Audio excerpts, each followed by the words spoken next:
Hello and welcome. This is the abbreviated West Virginia University Football Podcast at earsports.com. I am Mike Casaza. This is a Paramount presentation. It's an open week for the Mountaineers. And, this team just needed a break for so many reasons. Really needed to get away from home just to kind of remove itself from the dark cloud that's been hovering above Milan Puskar Stadium for weeks at a time right now.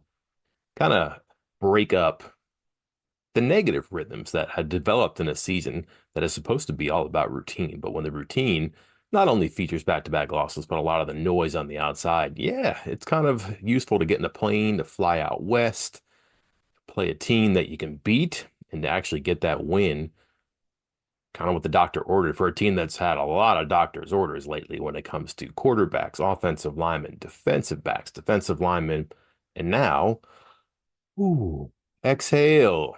Two-thirds of the way through a season. 0-0, really, at 4-4 starting these final four games. A whole lot left to play for. Believe it or not, the Mountaineers can get into the Big 12 title game, but a whole lot has to happen, and people really are curious about that. When I say a whole lot, yeah, that's a loaded descriptor. So what has to happen? What do the Mountaineers need? Need a podcast about WVU football. Three topics on the tip of our tongue. One starts with the W, one starts with the V, one starts with the U. Today, the W stands for work, and there is a whole lot left to be done for this team. Neil Brown has a news conference on Monday, says he doesn't want to be there. He's in protest, but he's going to be a soldier and get through this and answer a lot of questions about just the state of the union and in particular his defense, because that is going to be where West Virginia spends a lot of its time during this open week. Said he's not hiding from the problems. He's not ignorant of the existence of problems. It's also a man without a whole lot of answers and options left at his disposal, apart from that big red button over here that you may not want to press at this stage of this season. Those decisions can wait for the offseason, but you can certainly tell with your eyeballs and with the stat sheet, this is not working out the way it's supposed to. Cover two hasn't worked lately, had its moments early. West Virginia was a cover three team before that. Obviously didn't work if it necessitated a change. Personnel is the personnel. You probably have the right people on the field when you look at the people who haven't been able to get in the field despite the presence of problems for so long. Can you ask these people to do more new, different stuff late in the season? I would argue no, that's not a good idea because you're going to get more of the same, even if it is different philosophically, even if the play calls are different, even if the coaching is different. Do something new with people who have struggled for 8 games in 10 weeks.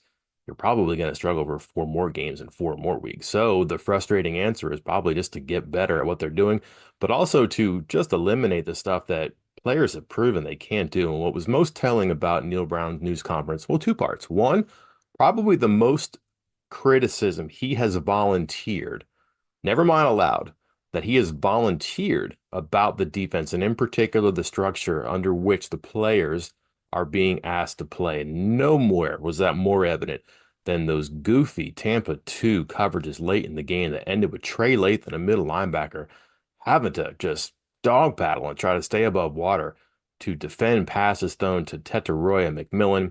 That hadn't happened early in the game. It happened late in the game. And West Virginia was almost literally defenseless. This is a defense that had been riding and had been working good enough in the game. It had a lead, right? And you can be a little bit more passive when you're up by that. But when the other team is passing because it is aware of West Virginia's defense, maybe you save something, or maybe you go to something you know will work. And certainly going to a 6'5 receiver deep down the middle, that's going to work. And when a linebacker is made to cover him, if you catch him once or twice in that spot, that's going to be productive for you. And Neil Brown said, shouldn't have happened once. Inexcusable happen again. I might see cover two put on the table and probably won't see Travius Lathan covering receivers deep down the middle anymore. The V stands for varnish, and that is what West Virginia could put on the final part of the season if it gets the work done on defense. Because here's why. West Virginia's defense, at least the pass defense, ranks last in the country according to Pro Football Focus and coverage grade. If you look at EPA per play, EPA, Google it, long explanation, but it's certainly something that stat people like me can appreciate. According to College Football Insiders, 118 in the country. NCAA stats, yards per completion, last.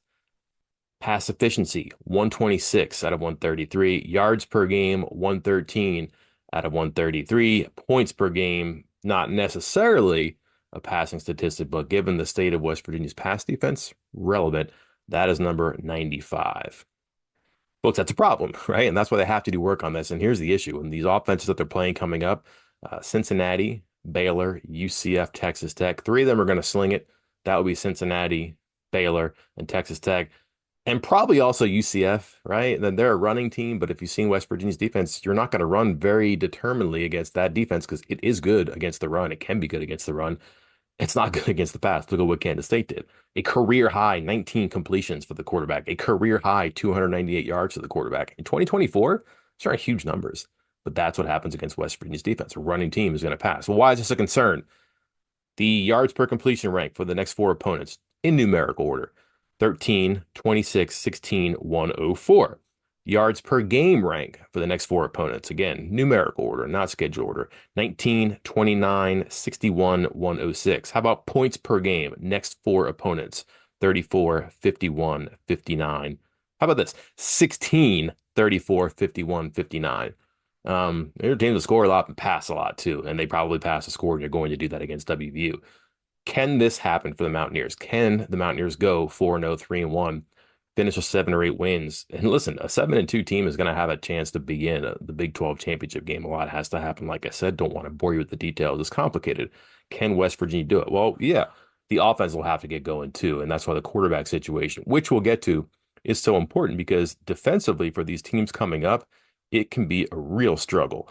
Yards per game allowed by the next four opponents. These are in order: 102, 107, 61, 133. Points per game allowed by the next four opponents: 77, 122, 86, and 34.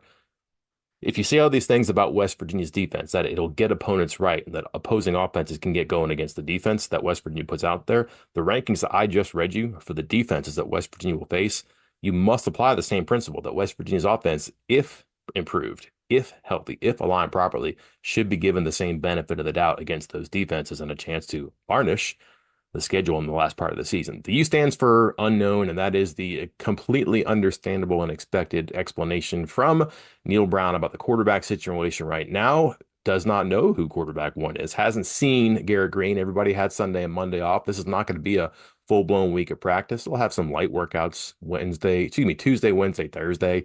A lot of young players and developmental players will get some snaps. What Brown did say was that he doesn't know if Green will be healthy, and he can't think about that until he knows if Green is healthy, which is kind of a way of saying I'm not going to say anything right now. And why should he say anything? It's an open week, and why give Cincinnati any type of an advantage? I would be surprised if West Virginia identified its starting quarterback before the Cincinnati game 12 days from now. 11 days from now. Why? You don't have to give him an advantage. You don't have the game before then. Why do it? And it might be true that he doesn't know. The question is not, did Nico Marchio do enough to start?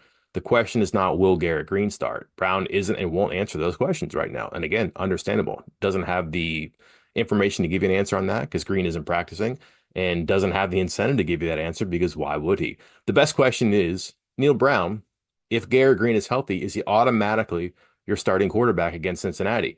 And there wasn't a real definitive answer about that. He said he doesn't believe in players losing their injuries due to illness, but he also said that Nico Marchio had played well enough to deserve more playing time going forward. It was a very pregnant, but also skinny answer. He kind of had a lot of words and some things you could take from there, extract, put on a screen or put in print and make you think he said something. But when you back away from it, what did he really say? Nothing, at least nothing toward any conclusion there. So we don't know who the quarterback will be, and we won't know for quite some time, probably until kickoff. We certainly have something to obsess about in the space between now and West Virginia's next game on the road against the Cincinnati Bearcats.